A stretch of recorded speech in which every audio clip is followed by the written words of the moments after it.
ಸ್ವಾರ್ಥವಿಲ್ಲದಿರುವ ಲೋಕ ನಮ್ಮದು, ಇಲ್ಲಿ ಸ್ವಾರ್ಥವೊಂದೇ ಬಡವನಾಳುವಂಥದು. ಎಲ್ಲ ಇಲ್ಲಿ ಒಳ್ಳೆಯದು, ಎಲ್ಲ ಕೆಟ್ಟದು, ಬಂದ ಹಾಗೆ ಪಡೆಯೋದೇ ಆ ದೇವರು ಕೊಟ್ಟಿದ್ದು ನಂಬಿಕೆಯೇ.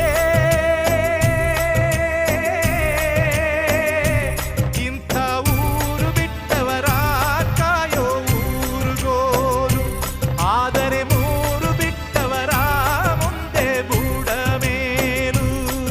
ಅದು ಯಾರೋ ಬರೆದೋರು, ಗಾಯದ ಮೇಲೆ ಬರೆ ಎಳೆದೋರು.